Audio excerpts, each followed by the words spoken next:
Okay. So welcome to the Ultimate Coach book reading event in the community. And today we are reading chapter 12, which is family. And we have got the amazing Lena who has joined us, and she's going to be reading this amazing chapter with us. So thank you, Lena. Thank you so much for saying yes to today's reading as we dive a little deeper into this chapter 12, all about family. So it's such a great treat. It really is such a great treat to have you read for us today. And yeah, before we go on, I'd just like to welcome everybody else here. Welcome, good morning, good afternoon, good evening, wherever you are joining us from. I would love, while we may be having the odd person come and join us as we've just gone live, while we do that, I would love to hear from those of you who are here with us a little bit about, I'd like you to share in the chat, please, your most grateful lesson, your greatest lesson on being that your family has taught you. So one lesson. So if you could write into the chat, just one lesson, the greatest lesson on being that your family has taught you. I'd love to read what your lessons have been as you pop those in. We're starting to have some come through now. Thank you, Martha. Tolerance has been a great lesson there. That certainly resonates with me. And what else have we got here? Being kind. Yeah, absolutely, Andrea. Absolutely. And yes, Tanya, everybody has a different love language. There's a subject I was talking to somebody else about this week. Yes, indeed, we do. And that's a great thing to go and explore. If anybody hasn't explored that, what else have you got? To be able to have fun in the middle of all the responsibilities. Oh, Olga, yes, fun is so important, and especially with family. And Lena, keeping going no matter what. Yeah, absolutely. All of those. Patience. Dave, thank you. Being spontaneous. And Anne-Marie, you talk about children's love languages in your book. Wow, okay. There's something else there. And resilience. Lots and lots of brilliant, amazing lessons there. I'm sure, absolutely. So just checking to see if we've got any more input or comments in there. No, I don't think so.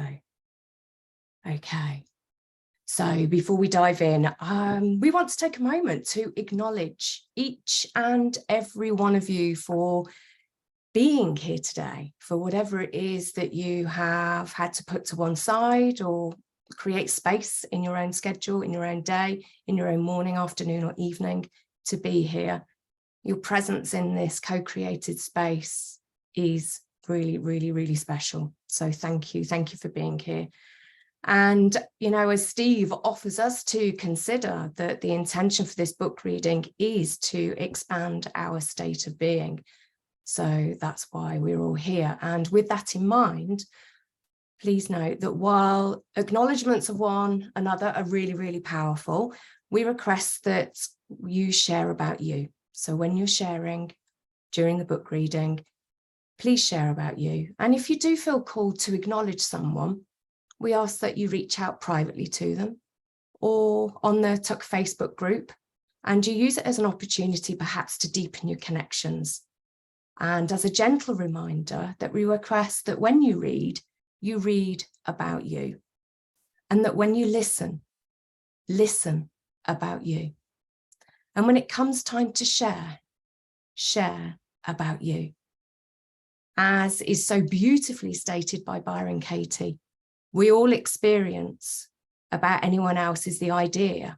What we all experience about anyone else is the idea that we have of them. Please be aware that as you're sharing, and if you were to start to share from an idea of someone else, not you, then we may lovingly guide you back to sharing about you.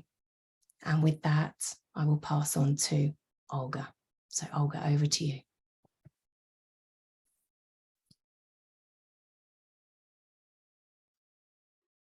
Beautiful. It's so, so good to be here with everyone. And I'm just so excited that we can really share this just very, very unique space together today.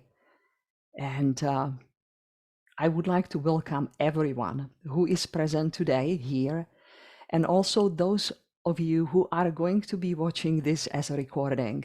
You are part of this beautiful energy, and we, all of us, are going to create something really special today. And that is being capable to listen about ourselves from a new place, from a place of unconditional love. And that is actually kind of, intention that I have about myself as I will be reading this, as I will be reading this chapter about family, chapter 12. So welcome everyone, and I also, of course, would like to again welcome our very, very special and talented and amazing guest, Lena, and she is going to be our main reader. Before we go on, I would like first to ask everyone if you do have your physical copy of the book, even in the recordings, you guys who are now watching. Can you pick it out? Because we would love to see it. Nice. So that I see that we are ready. Harry, are you ready? Do you have a book? And yes, I see that. Excellent. Very nice. Steve has the copy. Yes, beautiful. Nice. Wonderful. Now, do we have anyone here who is here with us sharing this beautiful space for the first time? And if you are that person, please raise your hand. We would really like to acknowledge you. It sounds like we have today all old-timers here. And I want to actually acknowledge all of you who have been just, showing up either on just kind of the live stream, or will be watching it as a recording. We acknowledge you and acknowledge your commitment that you have to yourself while just kind of going on this journey, reading the Book of Being. So I would love to see now if we can actually pick a couple of readers to read first the back of the book, and then we'll go to the front of the book. So is there anyone who hasn't done that, for past couple of months, who would not read the back of the book, in this group? Please raise your arm. More than 3 months? Okay, so we have Anne-Marie. Cool, excellent. And we need one more. More than half a year. Tanya would like to do that? Sure. Okay. So what we will do is, let's do it this way that, Anne-Marie, she will be reading the back of the book, okay? And then Tanya, if you can read just kind of before we begin, okay? Very, very nice. And so again, as just, Casey at the beginning said, just, now is this time to tune in. And as you are going to listen to our beautiful readers, Tanya, and also Anne-Marie, and Lena, who is going to come right away after Tanya is going to be, finishing her, Lena, you are going to start reading, the chapter. As everybody, as we are listening, let's really just tune in that space that we are listening about ourselves, meaning listening from the place of the unconditional love that we can have for ourselves as we are reading about family. Also, I would like to just kind of, remind you that as we will be sharing after our reading, we would like to really share the experience, what this chapter has brought today, particularly to the way of your being, who you are and who you are becoming, okay? So I would like to now to go ahead And I would like to ask Anne-Marie to read the back of the book and then right on Tanya.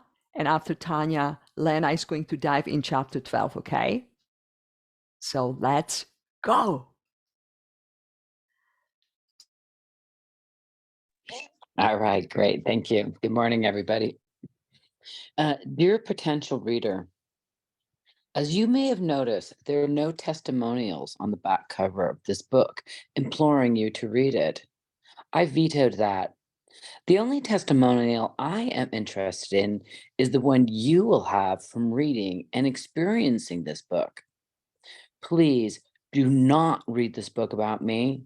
Read this book about you. Read it about being. As you read, ask yourself, who would I need to be a more loving person? Who would I need to be a more effective parent? Who would I need to be to create a level of confidence that is remarkable? Who would I need to be at peace with who I am? Who would I need to be more fully in love with myself and my life? Who would I need to be to live the most extraordinary life I can live? I promise you that if you read this book with the intention of expanding your state of being, you will do exactly that. Your experience will be remarkable.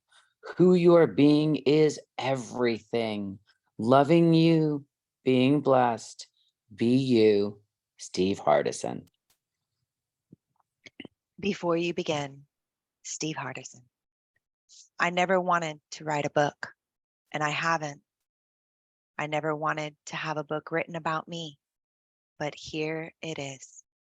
This book is a gift from my wife, Amy, who wrote it, and my friend, Alan D. Thompson, who conducted the research and interviews on which it is based. And it's not just a gift to me, but to you too. And now you're reading it. So with your permission, I'll give you some suggestions on how to read it. You see, this isn't an ordinary book. It's not simply a biography. It's not a self-help book. It's not a literary classic. It's definitely not a book about how to coach. In fact, it's not a book about doing anything. It's a book about being. And it's a book about you. To access this book, ask yourself these questions as you read. Who am I being as a partner, parent, or friend? Who am I being as a leader? Who am I being as a member of my community? Who would I need to be to have miracles show up in my daily life? Who would I need to be to create value in the work I do? Who would I need to be to generate a life of abundance? Who would I need to be to alter my relationship with fear? Who would I need to be at peace with my past? Who would I need to be to step powerfully into my future? Who would I need to be present as a way of being? Who would I need to be to live the most extraordinary life I can live? Who would I need to be to know that my life makes a difference? Who would I need to be fully in love with myself and my life? Who would I need to be to improve my relationships with the most important people in my life? Who would I need to be to read The Ultimate Coach and have a personal breakthrough in being wonderful me? The best part about this book about you, is that it is endless and the story goes on. and it is written by your being. Loving you, be blessed, and be you. Steve Hardison.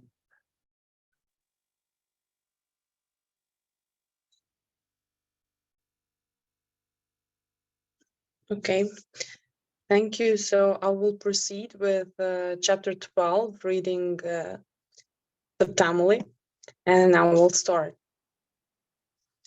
Fatherhood was not easy for Steve.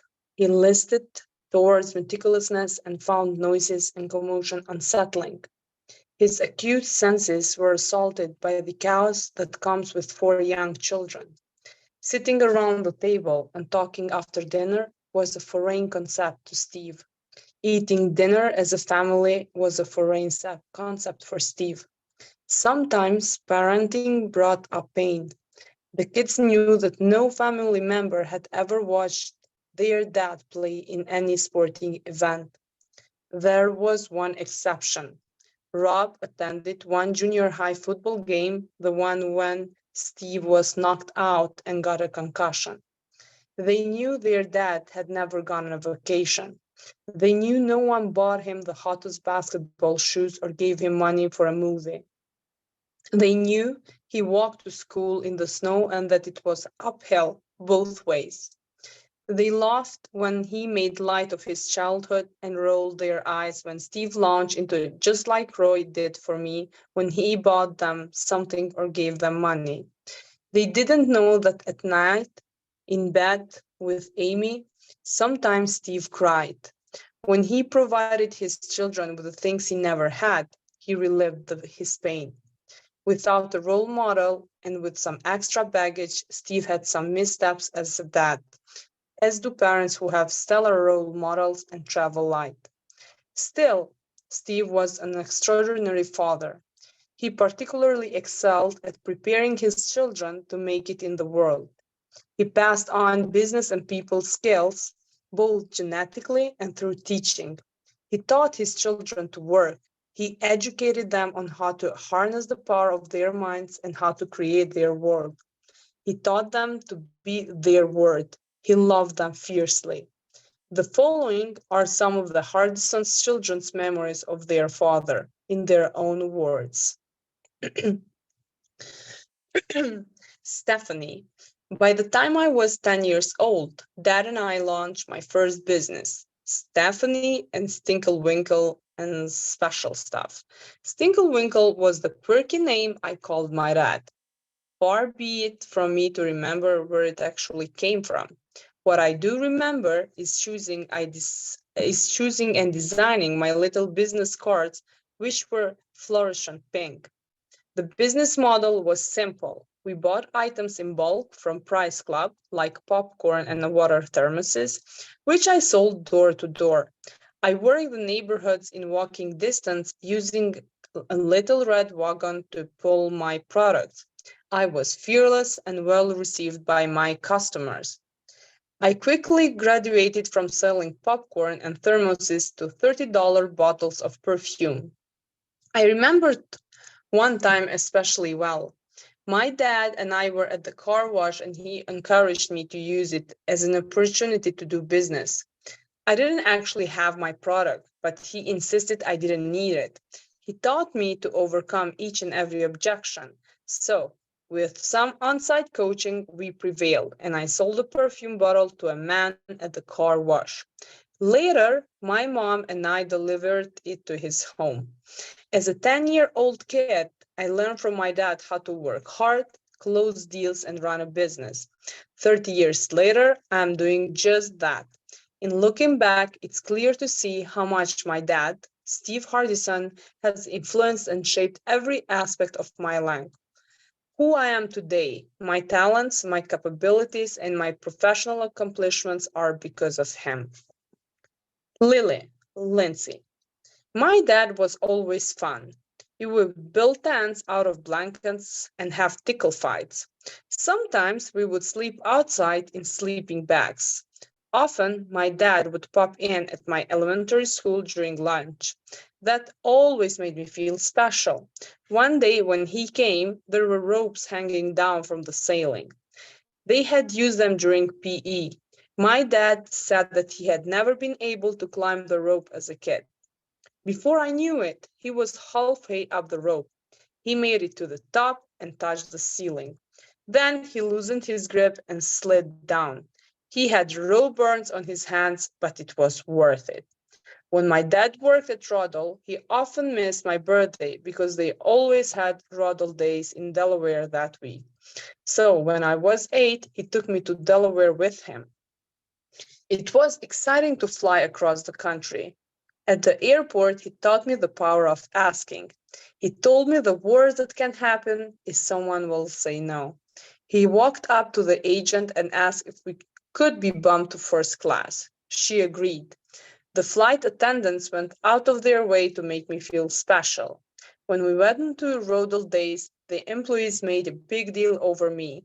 My dad had told them that it was my birthday. They had a big birthday cake and they sang to me. They even gave me a beautiful porcelain doll. When I was a teenager, we had a few rough patches, but we laugh about them now. We had a strict midnight curfew. We had landscape lights in our front yard that were on an automatic timer. They were set to go off at midnight. If we got home and the lights were off, we were late. One Friday, I had gone out with my friends for the evening. We wanted to stay out later, so we came up with a plan. I would go home and check in and ask if I could spend the night at Courtney's house. Then we would go and hang out with these boys. So I went into my parents' room and said, "Hey, I'm going to spend the night at Courtney's house. Is that okay?" My mom said it was all right. I later learned that as soon as I left, my dad turned to her and said, "She's lying to you. She wouldn't do that. She wouldn't lie." My dad said, "You want to bet?" We got to Courtney's house and called the boys. In a few minutes, they picked us up. We were maybe a mile away from Courtney's house, and we saw this white minivan coming up quickly. I said, "Oh no, it's my dad. Whatever you do, don't stop." They couldn't outrun my dad. He was never going to give up. He was in a minivan, dressed in a robe, and he was chasing us down the street. It turned out that after he left our house, he didn't go towards Courtney's house. He felt compelled to drive it another direction. He didn't know the friend's car. He didn't even know the boys. Yet, he somehow found the car I was riding in. He just knew it was us. He pulled us over. He began lecturing the three of us girls. Then he started with the boys. He scared them so badly. He took each of the girls to their homes and had them tell their parents. My friend's parents thought, "What's the big deal?" When we got home, my dad woke up my brothers and my sister. Everybody was a part of the discussions in our home. It was not a one-person thing. It felt so extreme and so embarrassing. Afterwards, my friends teased me a lot. They said, "Is your dad a cop?" Because he literally pulled us over and we listened to him. I didn't always appreciate his commitment to me when I was a teenager, but now as an adult, I'm moved by it. My dad has always been there for me, including when I became an adult. I went through a divorce when I was 34. I had a 4-year-old twins. It was devastating and the transition was rough. But eventually I told my dad, "I'm really pleased with where I am. You have been so supportive. You are here for me. I'm happy. I have everything I need. I don't need a relationship." I thought he would say, "That's great. I'm so happy for you." Instead, he said, "That's great to hear, but you are playing it safe. Relationships are where the growth is." It was at about this time that my dad introduced me to a guy he knew from his gym. We got married 5 months later. Clint. I remember nights lying in the backyard with Dad, looking up into the night sky. I'm sure he couldn't name a single constellation, but it wasn't about looking at the stars. It was really about contemplating eternity and your place in it. He would ask questions like, "What's beyond space? And do you think Adam had a belly button, followed by the more traditional, which came first, the chicken or the egg? He would also say, take as long as anything has ever been and then multiply that by infinity. He wanted to cultivate a curiosity in me and my siblings, but also he's just really fascinated by these questions. My dad played basketball with me and my brother from the time we were really little. We loved basketball and still play. I remember him teaching me stuff when I was 5 years old that I'm pretty sure no other dads are teaching their 5 years old. Things like, it's not a foul unless the ref calls it. That is such a funny thing to teach a 5-year-old, but he really instilled it in us. He spent a lot of time working with us on our mindset about basketball. He taught us to play aggressively. When we were playing basketball in kindergarten and first grade, both my brother and I would steal the ball from other kids. At that age, nobody else did that. The kids just waited for the kid with the ball to shoot or pass. Years later, I realized that my dad was teaching us to bring intensity to whatever we are doing, to be focused and committed, because that produces amazing result. My dad taught my brother and me things that allowed us to be really good missionaries. My dad was in the 99th percentile as a missionary in terms of his ability to get stuff done. It's a very hard thing to do, to go out and proselytize to people, to be a young, pretty ignorant kid and go tell people they should make these sweeping life changes. Unless somebody has done it, it would be hard to understand how difficult that is. It would be hard to get anybody other than a 19-year-old with no life experience to sign up for that because it's a heavy lift. It is really tough. And my dad was super excellent at it, at the far end of the bell curve, and he taught us a lot of ways to think and things to do to help us be effective. One of the things about my dad that is really impressive to me is all that he was able to accomplish with very little guidance and with very few resources. I remember when I was 4 years old and he came home with a brand new BMW. I remember how much it meant to him. It wasn't until years later when I got my first kind of nice car and I knew how much it meant to me that I started to understand. And he had so much farther to travel to get to that point than I did. He really had to pull himself up by his bootstraps. My dad is one of the world's foremost practical exemplars of the idea that life is what we make of it. Much of what we think of as a fixed and concrete is actually arbitrary and malleable. Life and our experience of it is created by us, so why not be intentional in that process to make life what we want to be? Every day, for as long as I've known him, he has posed that question with almost every act. Here are some of the things my dad has taught me over our 37 years together.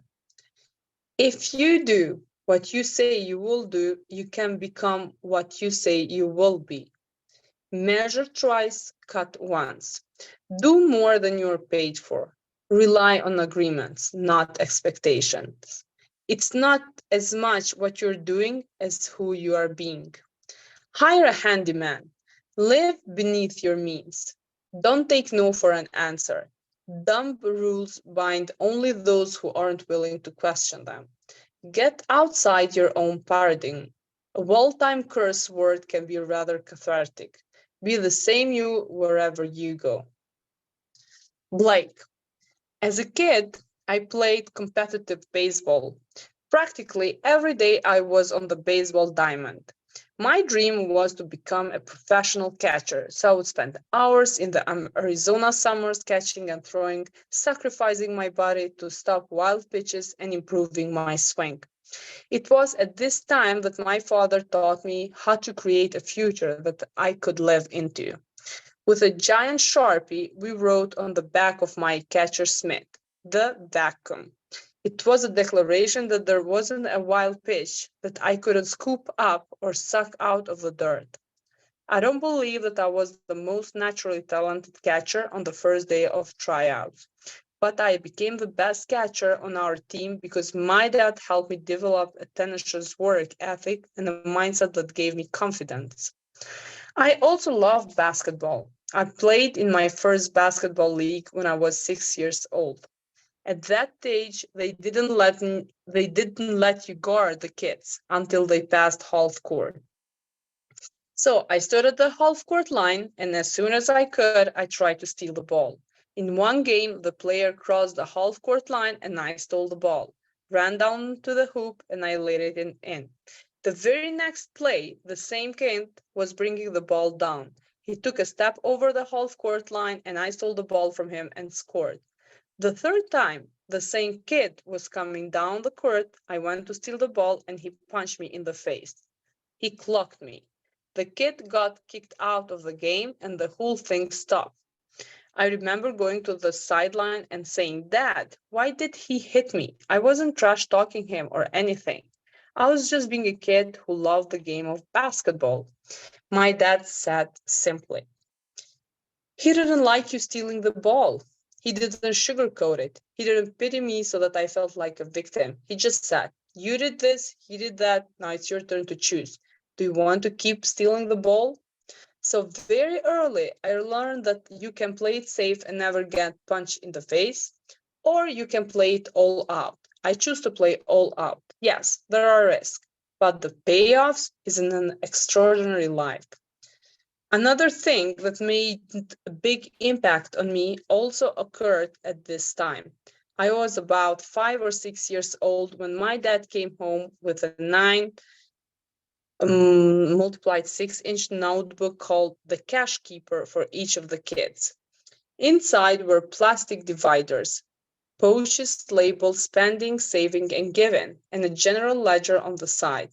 Even as a young kid, I thought, this is the coolest thing ever.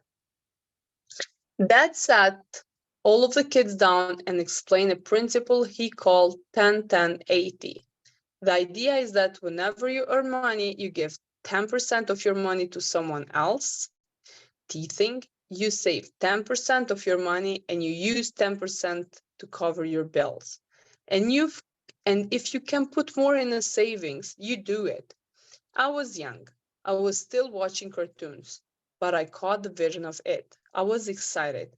I was doing a general ledger as a 6-year-old. I earned $1 a week. I remember taking that dollar, looking at the pouches and thinking, okay, 10% goes to teething, 10% goes to saving. No, I don't have my dollar anymore. I realized I was going to have to be paid in dimes to make this work. Then I got a better idea. I went back to my mom and negotiated getting paid $1.25 each week so I could give 10% away, save 10%, and still have my $1 bill. Not only did my dad teach me what to do with the money I earned, he taught me to be creative about earning it. One day he was golfing and he noticed that golfers often hit balls into the backyards of the houses that backed up to the golf courses. That triggered an idea. I could make money by reselling those golf balls at a discount price. First, I had to get the golf balls. The obvious approach was to ask the homeowners for a few of the golf balls, but my dad said, "Blake, go on and knock on their doors and tell them you're offering them a service by taking the golf balls away." I ended up with bags and bags of golf balls. I had my inventory and it didn't cost me a cent. I washed and cleaned the balls and then I researched them, figuring out which ones were the most valuable. My dad guided me on all of this. Next, I needed a marketplace.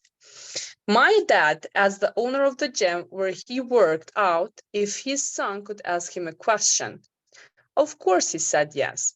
I asked him if I could set up a table by the front door and sell my golf balls. He said, "Sure, why not?" So I did. I sold a good amount of golf balls. I don't remember how much I made, but it seemed like a lot at that time. In my teenage year, I became fascinated with skateboarding. My father didn't see my skateboarding as a waste of time or sign of rebellion, but rather as an opportunity to grow closer to me. He bought a matching skateboard and went to the skate parks with me. Later, he broke his collarbone trying to do off a ramp. In my early 20s, my passion for business exploded. I wanted to get my dad's coaching. I was surprised when he told me that he would be glad to coach me if I paid the same fee as his other clients. It was a huge sacrifice, and I had to really humble myself, but decided to hire my father to coach me. The hours of coaching I spent with him transformed my life. Thanks to my father, I developed the skills that have not only helped me close millions of dollars worth of business, but also build a loving relationship with my wife and be at peace in a very fast-paced world. Really, my dad has been coaching me my whole life. He has never tried to shape me to someone other than who I wanted to be, but he has always helped me to be the best version of myself. And if, for whatever reason, I decided to leave business behind altogether and become a hippie, I'm sure he would be right there supporting me in our matching tie-dye t-shirts. Beautiful. Thank you so much, Elena. Thank you Thank for you so listening. much. A beautiful, beautiful, beautiful job reading. Thank you so much for opening yourself It to was this. really, Let's just, a for- pleasure. One of my yes, favorites. thank you.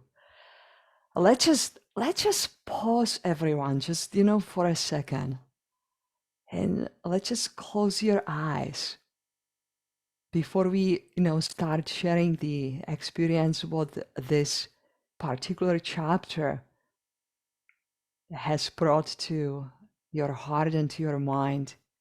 Let's just pause a little bit. Let's just find the place of the origin where you are from. Maybe just you are today sitting in your kitchen, in the living room. Just picture yourself what it was like when you were little, the kitchen, maybe the shelter that your family had. Maybe you see one of the parents or those who took care of you or your siblings. You see them around you. You see the places and things you have gone, the life you have lived up to this very moment.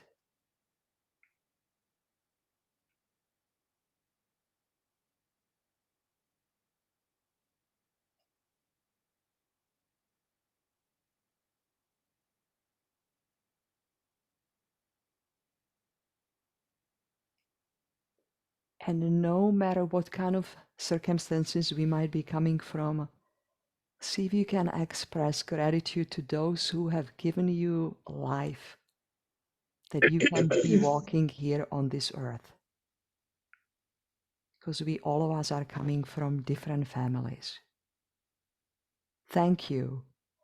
And with that, said, I would like to first introduce, to sharing to our two beautiful people, Anne-Marie and Tanya, if you would be so very, very kind and share with us what has come up to you as you were reading the back and the very front of the book. And then I would like to ask Elena if she would be then able to kind of share something with us, what has come up to her from being the reader of the chapter. So Anne-Marie, please go ahead. Yeah, it's just beautiful to hear how a father can impact a family so boldly and brilliantly to make an impact on them in their world so they can make an impact in the world. And I didn't have parents like that. My mother was a sixth child of 8 who came from the Philippines. Her father liberated the Philippines from the Japanese, and he retired as a general. So she came from, you know, an aristocratic family. Her cousin was a cardinal to the Pope. They had bishops, a lot of church people. And my father came from England with a 14-year-old education. He was taken out and put into the trades. And so there was this, but he was very smart, and he ended up getting his high school diploma and his college degree. He retired from the highest position that wasn't appointed by the mayor for the city of San Francisco. And the day he retired, he he was awarded the mayor named the day after him. And here he came with a 14-year-old education. And he tried to make his impact on us. And he had really unreasonable expectations of us because of he was never able to rid himself of his poverty mindset. For instance, he would tell us when he was little during World War II that his mother would boil 1 egg on a Sunday, and all 5 children could dip their toast in the yolk, and the father ate the egg. And so the egg was always my father's favorite food, always, because it was such a luxury to just eat 1 egg. And so he taught us, just like my father became a triathlete, a marathon runner in his 50s, and a world-class triathlete. He opened a business in his 70s. He became a corporate Santa Claus for the 49ers and the Warriors in his 80s. I mean, he worked till the day he died. People love my storytelling. This is what I got from my father, was that he always had great words of wisdom. He saw himself as a big man, although he was only 5'10". He was always big in my eyes. You know, and I just look at the combination of how they raised us. My father died of imposter syndrome, couldn't get rid of the poverty lack mentality. My mother was a perfectionist, and so her expectations are equally high. So we all grew up to be expect too much of ourselves, where this group has brought those expectations into reality. Like, what is actually realistic for me in my world to make a difference in the world? And I used to say that we used to put fun in dysfunction, but that is not even a joke. There is no fun in a dysfunctional family. It's just dysfunctional. But from that, I got my greatest gifts, because I love my courage and my confidence. Well, my other gift is my humor. And whatever they did the best they could at the time. It took me all of my life to realize that. I love them for what they were and who they were, what they brought to the family, what they brought to the table, literally and figuratively. And I just love them so much. And because of this group and because of my new compassion for them, I'm able to love myself more fully. So thank you, everybody, for letting me share.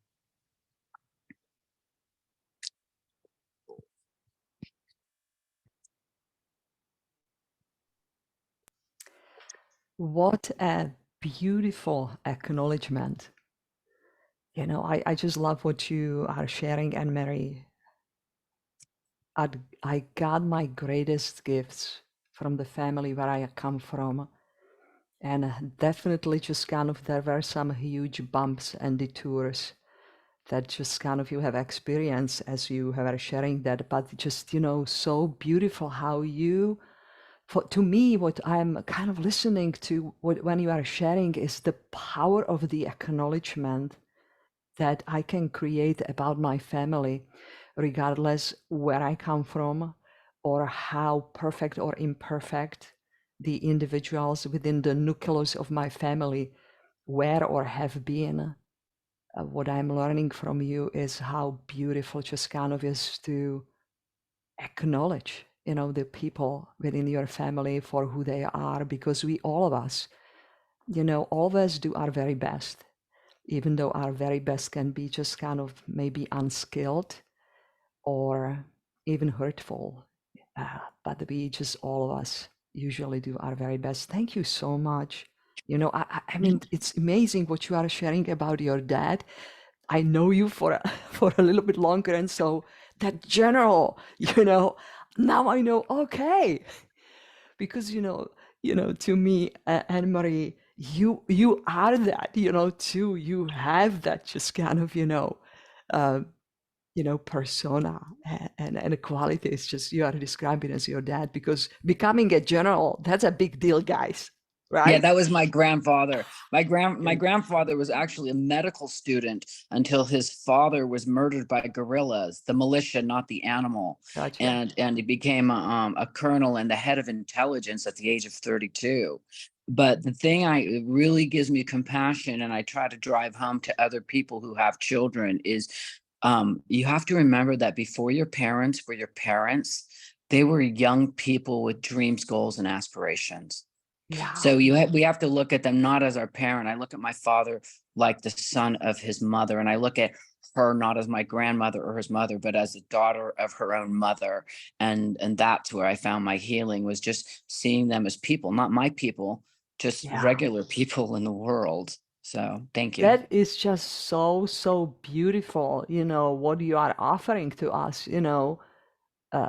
for at least for my listening, maybe for others, it's just recognizing, yes, these people were grandpas, moms, siblings, but I just love what you are offering to us in your share, looking also at them really as people, right? I mean, that's a kind of a miracle thought for me today. So sharing for that's a really great golden nugget there. And don't forget that we were also those young people one day, that we were 19 years old or 21 years old with dreams, goals, and aspirations. And this group gives us the opportunity to revisit those goals and see what makes it into the bucket list and which ones just get tossed, right? So reassess. Thank you. I'm going to be Beautiful. Thanks, Oh, Olga. I love you, Anne-Marie. Thank you love you, so Olga. much for such a beautiful share. Tanya, please share with us if you feel like.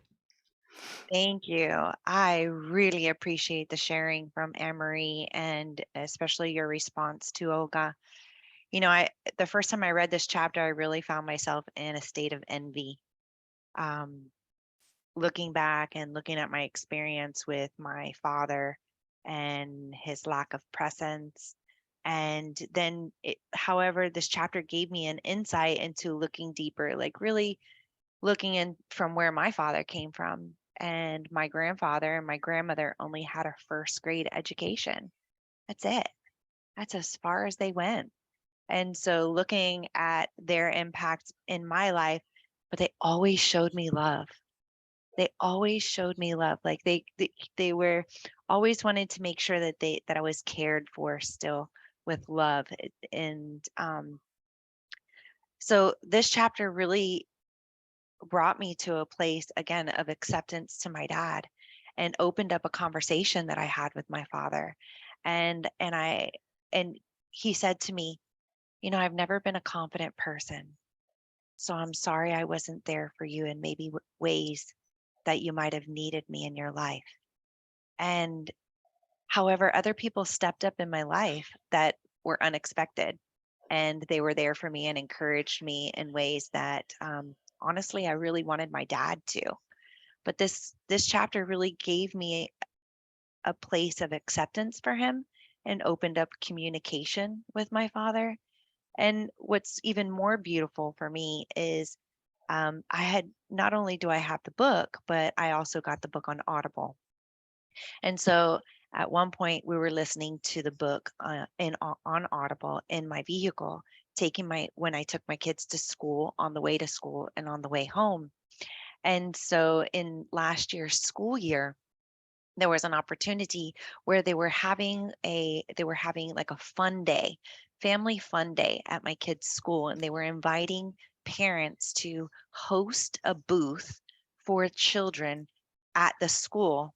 And my son raised his hand and asked, I'm hearing you say that you want parents to have a booth, but can we as students host a booth and fundraise at this family fun day? And the teacher said, I've never had a student ask that question, but I'm going to find out for you. And so he actually did, and he recruited other students in the class, and they hosted an art booth. And so they had other students in his class that also they invited an artist in also, where he was a professional artist doing art, and then all the art that was done there he is, all the art that was done. Hey buddy. It- okay, can you say exactly what you said?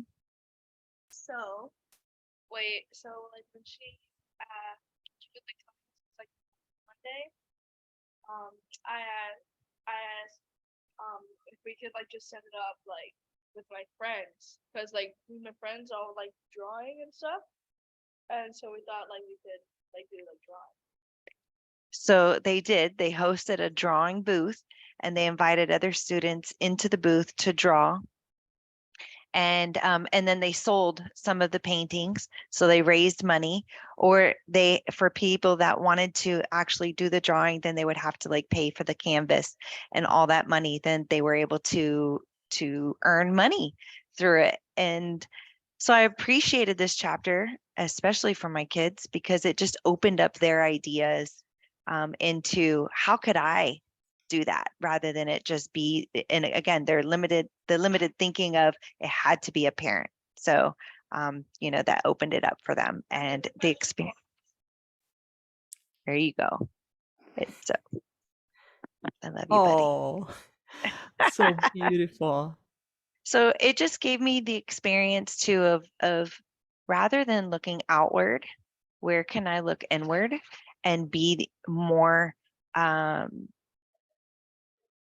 open with my kids on creativity and creating opportunity for them with the things that they like to do. He likes art, so he thought art. And so it goes even deeper and beyond that. But what really brings clarity for me is, instead of pointing any fingers, or instead of feeling regret that I might have not had the same experience, where can I be a more effective parent for my children in teaching them and creating opportunity for them? So that's what's really present for me. So thank you for letting me share. Beautiful, beautiful, Tanya. Thank you. That was very a deep share. Something, has come up as you were sharing, that is just, how we can right now, today, create actually miracles, just, being together and reading about the family. What you have said is just, like, it's not only just kind of that we are doing reading and we are listening about ourselves, but each of us actually today can create some small miracle in our family just by being more kinder, by being more open with what you are saying. Like, I just love what you said, that actually this chapter, the way you are reading it opened up a conversation with your father. I mean, that's huge, because, how many of us maybe might have just, very similar, just, situation, or might have even had disagreement yesterday, with someone in the family. And it's just so beautiful that we can, as we read, that we can just kind of a little bit go fresh in our hearts and our minds, like, where is the place that I can really actually create that miracle within my family? And thank you for what you are saying, like, this book has opened the conversation to meet with my father. And I had another kind of, note that you had, accepting my father. I mean, that's huge. That's huge. How we can study the books, and how we can especially study Please the book don't. of being this way, and I loved what you can, what you say, that, I myself, as I was just kind of, reading it, I mean, if you just only would take that one chapter as a parent, there are so many golden nuggets, Look at that. There is so many golden nuggets. You just like, you can just take one little things and you can explore it within your family, like the rules that he I think it was just kind of all the way on the page, just that was Clint who was sharing on page 93. I counted and there are like 12 rules that he just took from his dad, and I'm just kind of thinking, like, if I just only take one of those nuggets and just create something within my family today, I know it's going to be awesome. So thank you for that. Thank you. Thank you, Olga. It was really the transition of taking it personal that my dad wasn't in my life because he didn't want to be. Yeah. And when I was able to approach the conversation without expectation, but truly just from a place of love and acceptance, and then hearing him share with me that I might have not have been as present in your life because I've never been a person of confidence, that really just, it broke my heart, because all I wanted was for him to be there. Yeah. And there was a situation even last year for the school year where my son was having a difficult time with his grades. And rather than coming from a place of judgment, all I did was just sit next to him and be there with him. And as he worked through what he needed to work through, but it was simply just being there. Right. And that has then transitioned our relationship as well. So yeah, thank you. I mean, that's huge. I know, again, I'm listening, just, I mean, we can be the ones, who can be the saviors with little s, within our families, like you were the one who created this possibility actually for your dad, that he could express what really was most vulnerable, that he did realize and was able to share that he was not there, and what it really meant, to him through the life, and you open up that conversation, you open up the doors of love, for him. So beautiful. Tanya, thank you so much. We love you so much. I know that you Thank know you, Olga. that. Thank you. Lena, share with us just kind of what has come up, for you reading this book and this particular Okay, so chapter especially. So first of all, I'm really, really honored that I have the opportunity to have your attention while reading it. And I was a little bit worried that my accent, maybe it made it difficult for you to understand exactly every word. So I hope you had a good time listening to it. The second thing is that I loved what Anne-Marie and Tanya already shared, and I was really thinking how this is related to me and to my family. I was very lucky in this department because I have a very, very good family that was there for me and everything. Nevertheless, the thing that it bothers me the most every time I look back with my family, it is the thing about my mom. She was someone who truly took good care of us. We are 4 kids. Like, she would go through the winter. I was just one day remembering it with my sister.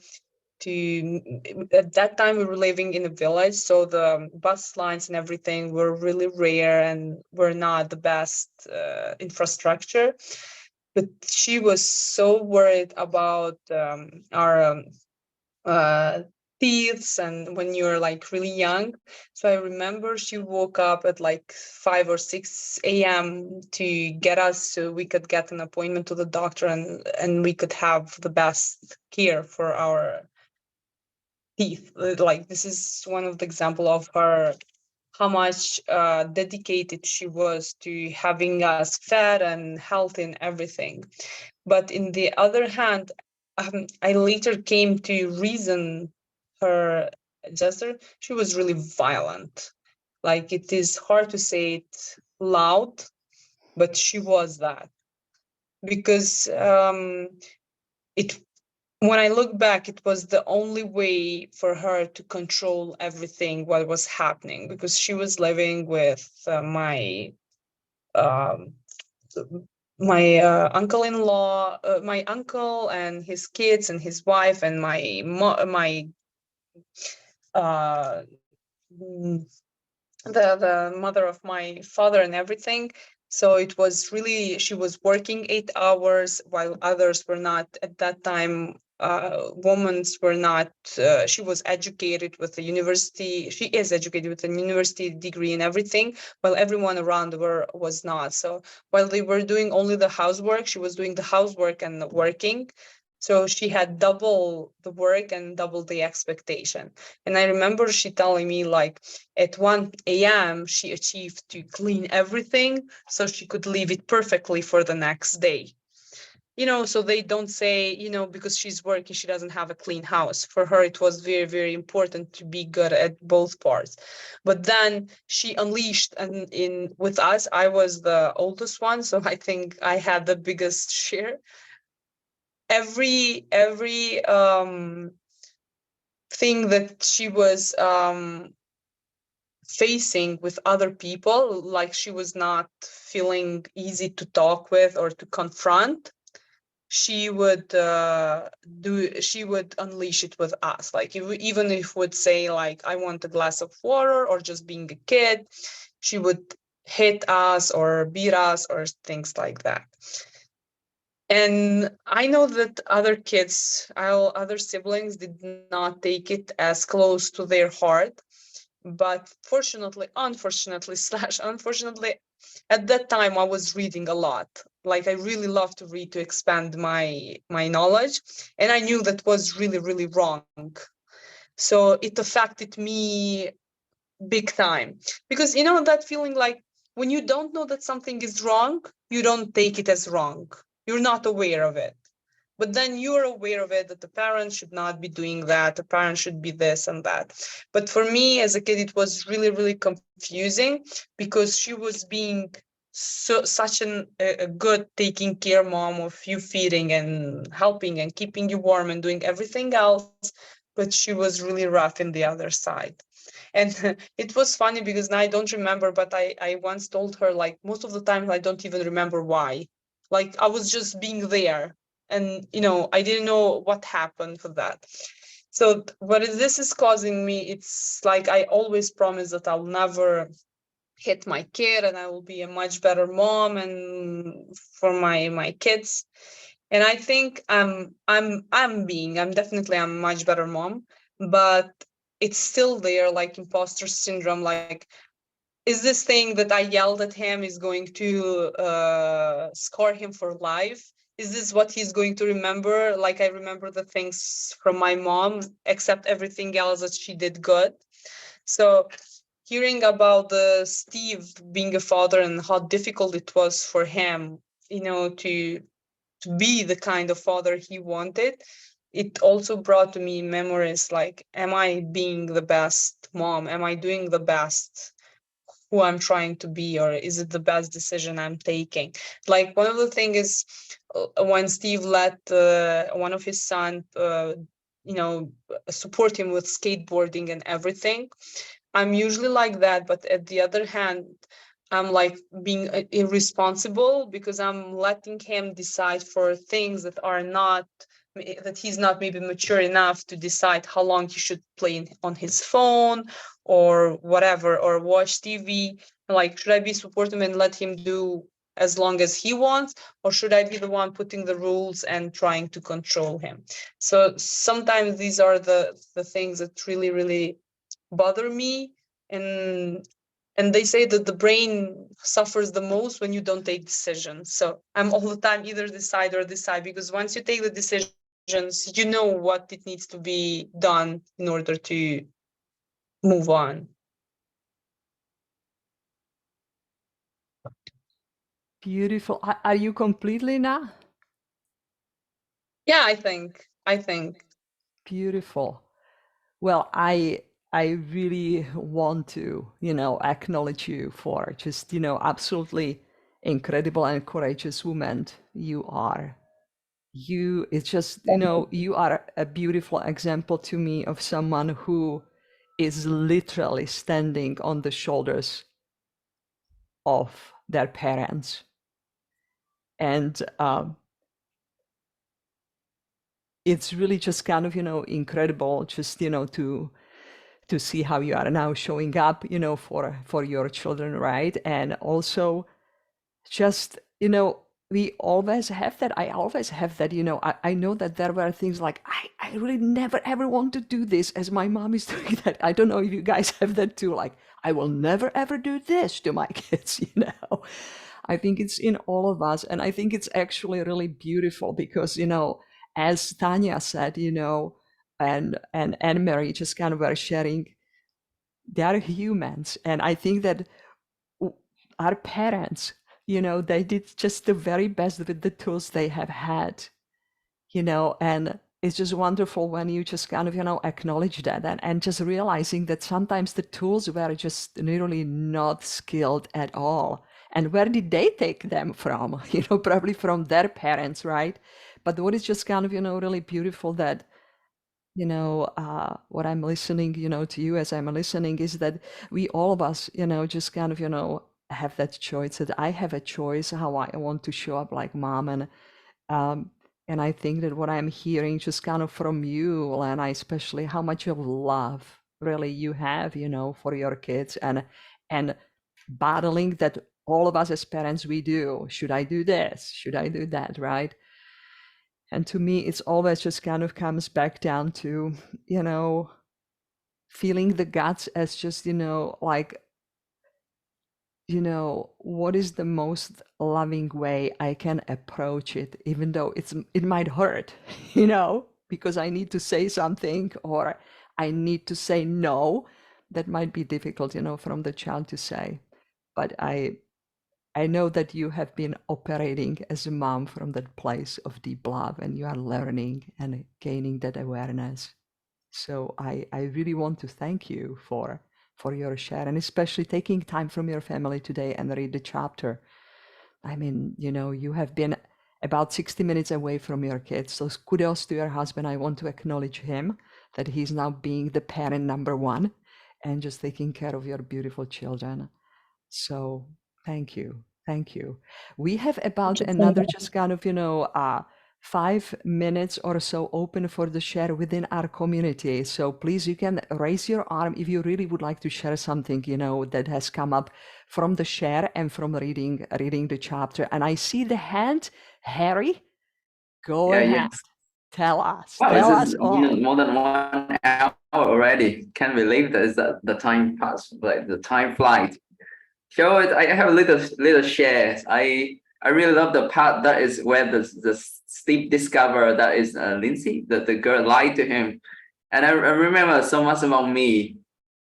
So there's a time that is my dad is I love playing game. I need to find all money I have. I'm gonna spend playing game, and my dad hate that. My dad hate me playing games. So he won't give me any money. He won't give me any money like in the morning for breakfast. He won't give me any money. Like my sister gonna buy me breakfast.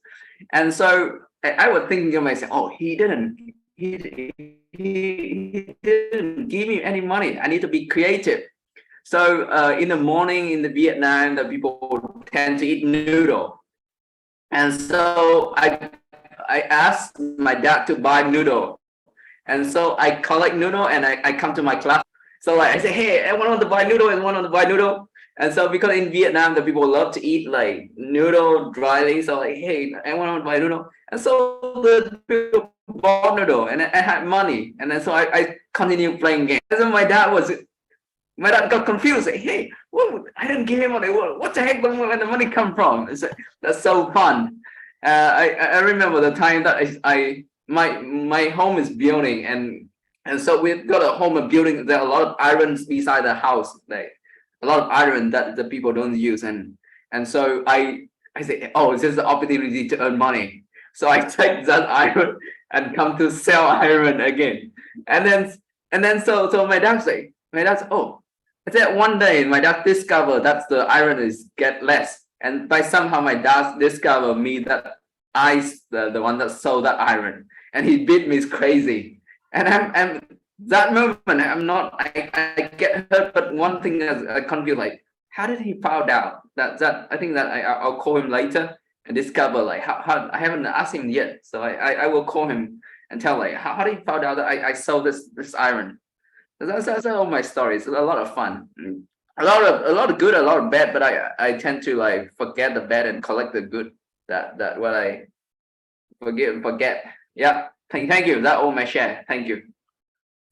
Wow, especially, I mean, the whole share, there is so much of energy and enthusiasm and love. And thank you for the words of wisdom in the last two sentences, that I'm choosing to just kind of look at the good things and learning from the good things. I just love that. Thank you so much. That's a lot. That means a lot to me personally, and I know everyone else. Thank you.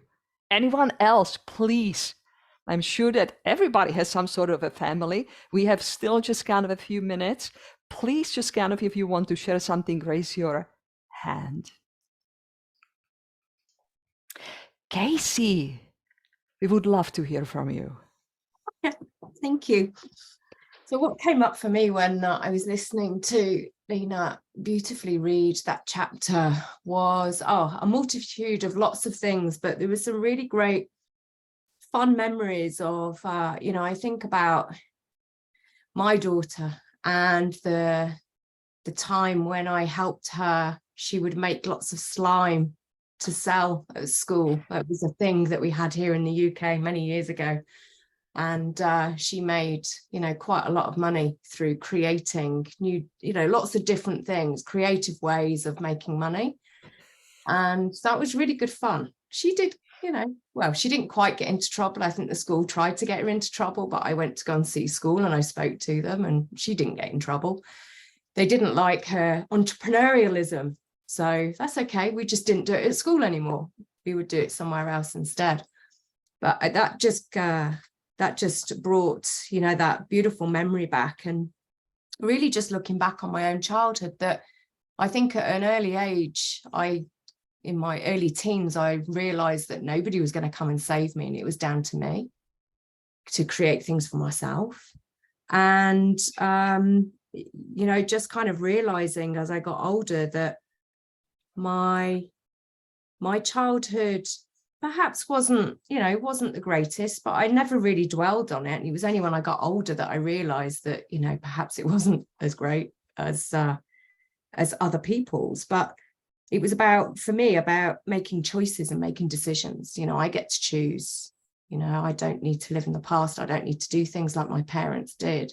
And I have done in some ways, like, taking a full-time job and working all the time and then realizing I wasn't around for the children. So just handing my notice in and starting a business instead, and then picking the kids up from school and being present with them. Being present when they ran out of the school gates with a picture, really excited to show me what they'd done that day.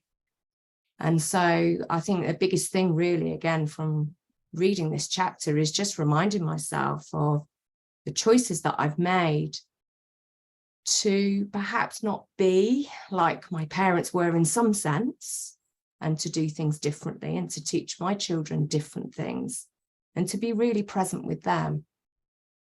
And, I'm really grateful for that learning that I received from my parents that has taught me, the lessons and, about presence and about actually being there for my children, noticing the times that perhaps they needed a little bit extra support. They might not say anything, but because I was there, I could tell that they needed something. And then also getting older, realizing that, actually my parents were young parents when they had me. They didn't have great role models.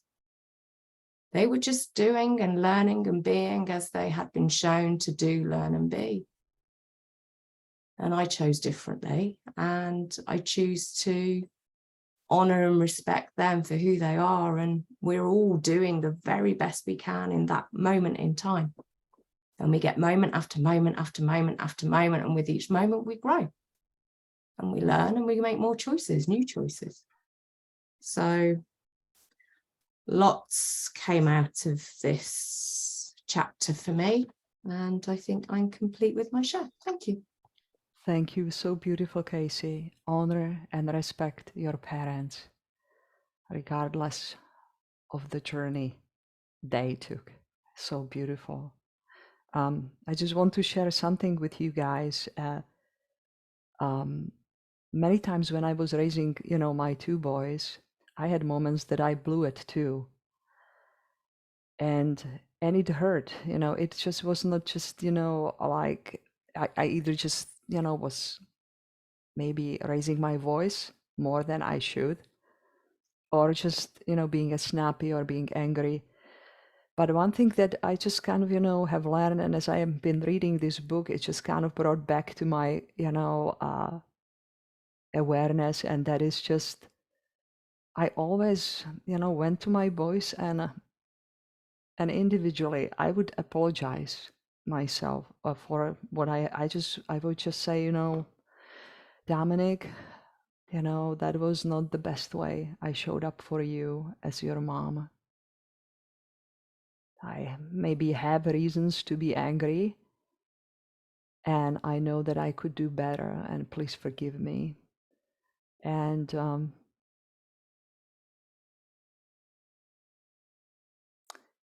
those were probably the most precious moments to me as a parent, and still they have been, because I have now adult children. But it's just so beautiful what just the book reading can bring up to us, and what I'm hearing here from everyone is just kind of the sense of finding my pathway to connect with my posterity. And because we will have to close now this part of official reading, I really would love those of you who would really want to share something that is just kind of so dear to you, and you feel that it's going to be helpful for you to share and for us to learn from. We'll have a post party, after we close, this call. And I really would like to warmly please welcome you to come and share what kind of a breakthrough you have gotten from being with us today, and what maybe might be the steps that we are going to take today. Because I think that what is really most important thing is from the reading is, who am I really going to be after I leave this meeting, and what am I going to create today around me? And so especially this beautiful chapter about family can give us a lot of beautiful, beautiful prompts, who we can be, how we can raise ourselves. And with that, I would like to give Andrea the word to take us home. Andrea. Olga, thank you for your moving share. Such a beautiful invitation also for us today to create anew from what we've learned today. And I'd like to acknowledge our readers, Anne-Marie, your dear sister. Thank you for your golden nugget about seeing people as people first. They were people first, our parents, and seeing ourselves as people with dreams and aspirations and goals. So I honor you. I love you. Thank you for your share.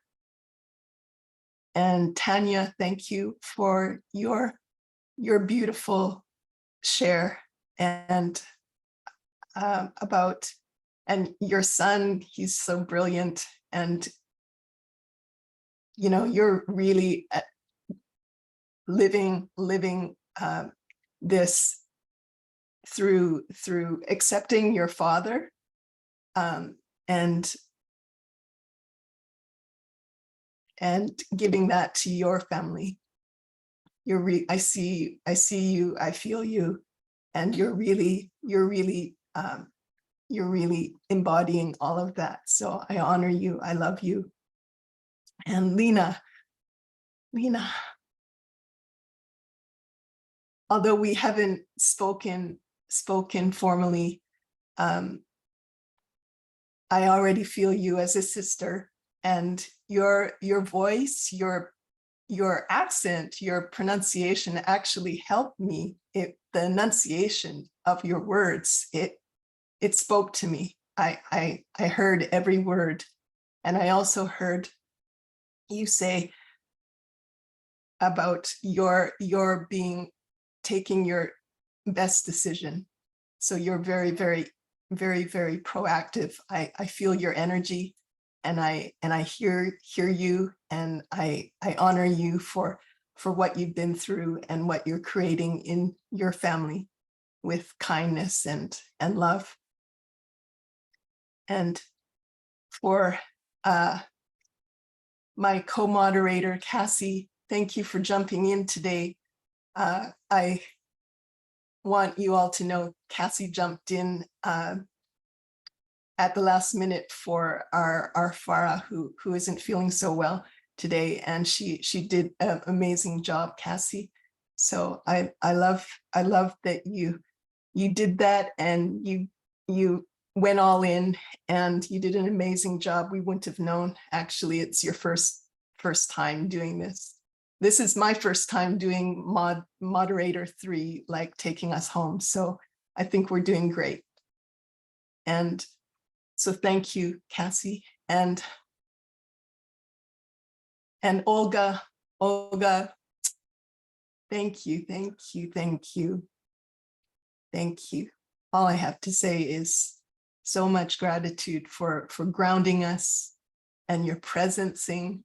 I made up that word the other day because Olga has this ability to slow us down right now. And I love you, sister.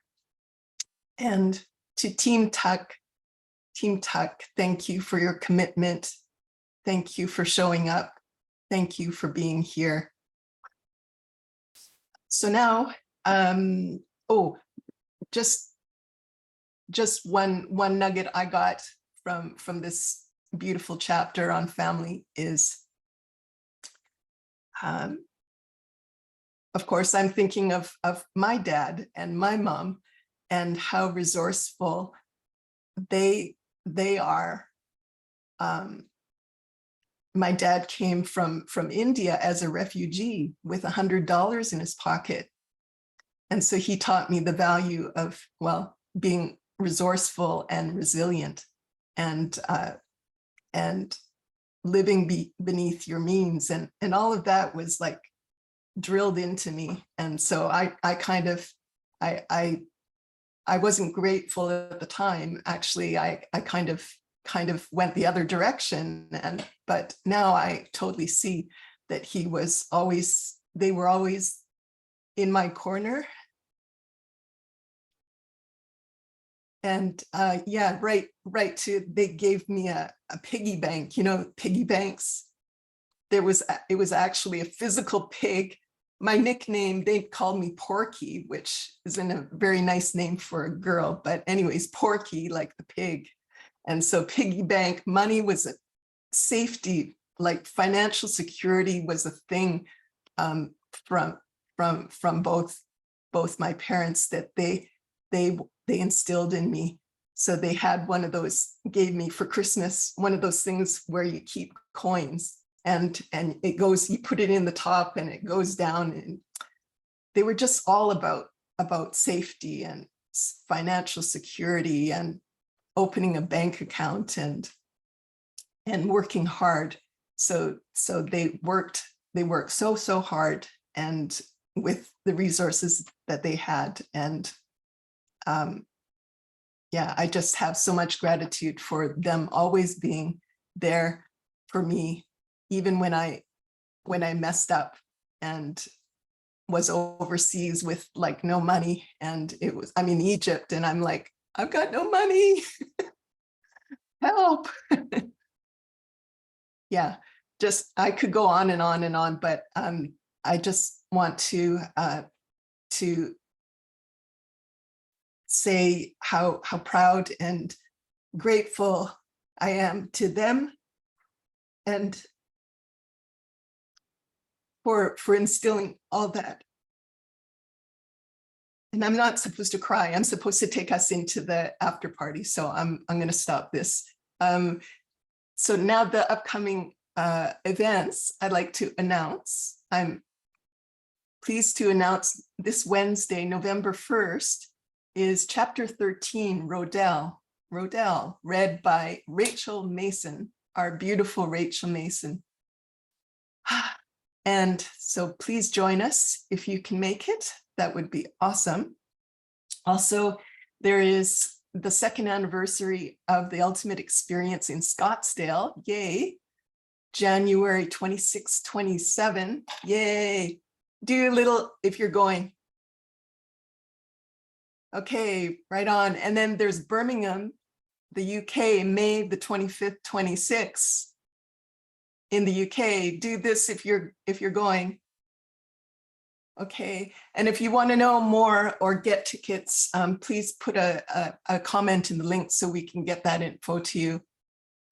Also, we have amazing resources for you to stay in touch. So as Olga mentioned, it's what happens after we leave the session and go out into the world. So we have deep resources to tap into, namely our YouTube channel. There are videos there that you need to see, and our podcast, our Instagram channel, LinkedIn, the Being Newsletter Digest, the Ultimate Coach Extras, like so many things. It's like a buffet. So, you know, you get to explore. So I invite you to check those out. And so the last thing is just really to thank you all for being here present. And we're going to go into the Afterglow party with camera off, recording off, so you get to share freely, and like really cool stuff happens there that you know, it just stays in the Afterglow party. So I invite you now to unmute and wish everyone a good day wherever you are, and to create something beautiful from today, from here on. So go ahead and unmute and wish everyone a good day, and join us. Good night. Good night. Good Have a morning. good day wherever you are. Renee. Wherever you morning, are, good Seattle. night, Love you good morning, guys. good afternoon. Hi, Thank Steve you and for Harry being and here. Martha, Lena, Marie, Cassie, hey. Amy, Oh, Renata. Bye. Great seeing you all this Sunday. Yeah, Great Take to care, see you, Sharon. Jackie. Thanks, Powerful. Lena.